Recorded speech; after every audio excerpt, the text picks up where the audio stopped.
మహారాజు గారి ఆశయాలు, ఛత్రపతి మహారాజ్ శివాజీ గారి ఆశయాలు.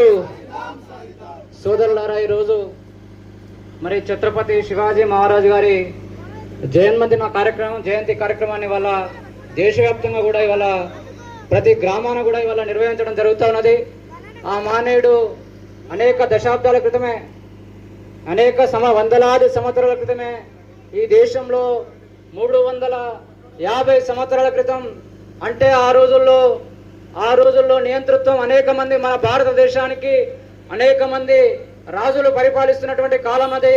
ఒకనాడు భారతదేశానికి పోర్చుగీసు వారు రావచ్చు పరిపాలన కోసం, ఒకనాడు డచ్ వారు రావచ్చు, ఒకనాడు మరి ఆంగ్లేయులు రావచ్చు, ఒకనాడు మొఘలాయులు రావచ్చు. ఇట్లా మొఘలాయుల పాలనను అంతం చేసినటువంటి మరి నాయకుడు మరి ఛత్రపతి మహారాజు గారు. మరి ఆయన పోరాట ఫలితంగా అనేక మందికి, పేద వర్గాలకు, ముఖ్యంగా రైతులకు, మహిళలకు అనేక ఆత్మగౌరవ పోరాటానికి నాంది పలికినటువంటి మహనీయుడు ఛత్రపతి శివాజీ మహారాజు గారు. మరి అటువంటి మహనీయుడు ఈ అఖండ భారతదేశంలో జన్మించడం మనం చేసుకున్నటువంటి అదృష్టంగా భావించాల్సిన అవసరం ఉన్నది. మరి ఆ మహనీయుడు మరి 1630లో మరి పూణే నగరంలో ఎక్కడో ఒక కుగ్రామంలో జన్మించినటువంటి ఈ మహనీయునికి ఇవాళ ప్రపంచమంతా కూడా, దేశమంతా కూడా ఇవాళ నీరాజనం పలుకుతా ఉంది. ఆ మహనీయుని కొలుస్తా ఉన్నారంటే ఆయన సాగించినటువంటి ఒక అజరామైనటువంటి పోరాటం, ఆయన ఏ లక్ష్యం కోసమైతే ఈ దేశంలో ఉన్నటువంటి ప్రజలంతా కూడా సుఖ సంతోషాలతో వర్తిల్లాలని చెప్పి, ఈ ప్రాంతంలో ఉన్నటువంటి ప్రజలంతా కూడా, రైతులంతా కూడా మంచి ఆయురారోగ్యాలతో ఉండాలని చెప్పి అనేకమైనటువంటి పోరాటాలు కొనసాగించి మరి ఆనాడు ఢిల్లీ సుల్తానుల మీద కావచ్చు, ఔరంగజేబు మీద కావచ్చు, అనేక మరి ముస్లిం రాజ్యానికి వ్యతిరేకంగా పోరాటం చేయొచ్చు. కానీ ఆయన ముస్లింలకు వ్యతిరేకం కాదు. ఆయన రాజ్య పాలనలో ముస్లింలను కూడా ముఖ్యమైనటువంటి పదవులు ఇచ్చి ముస్లింల సంక్షేమం కోసం పాటుపడ్డాడు. కానీ వాళ్ళ చరిత్రను వక్రీకరించేటువంటి ప్రయత్నాలు జరుగుతున్నాయి. ఆయన కేవలం ఒక వర్గానికో ఒక కులానికో పరిమితమైనటువంటి నాయకుడు కాదు.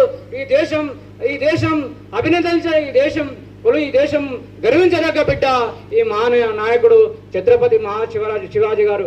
కాబట్టి మరి ఆయన తల్లిదండ్రులు షాజీ గారు, తల్లి జిజాబాయి ఇచ్చినటువంటి స్ఫూర్తితోనే ఆయన ఈ యొక్క అఖండ విజయం సాధించగలిగాడు, అందరి మన్ననలు పొందగలిగాడు. ఈ విధంగా మహిళల యొక్క ఆత్మగౌరవాన్ని నిలబెట్టగలిగాడు.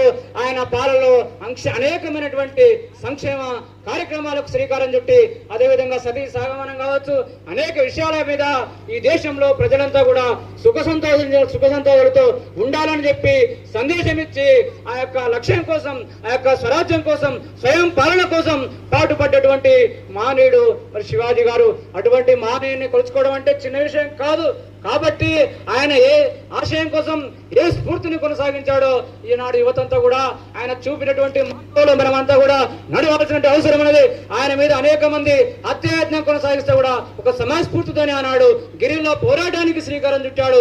కాబట్టి యువతంతా కూడా ఇవాళ మత విద్వేషాలకు అవకాశం లేకుండా ఒక సోదరభావంతోనే మన యొక్క మహనీయుని యొక్క అడుగు జాడలో మనమంతా కూడా నడవాల్సిన అవసరం ఉందని చెప్పి ఈ సందర్భంగా ఇక్కడికి వచ్చినటువంటి యువతకు ముఖ్యంగా పిలుపునిస్తా ఉన్నాం. ఇవాళ ఈ మహనీయుని జయంతి కార్యక్రమం కాదు, రాబోయే కాలంలో ఇక్కడ విగ్రహాలు ఏర్పాటు చేసుకుందాం.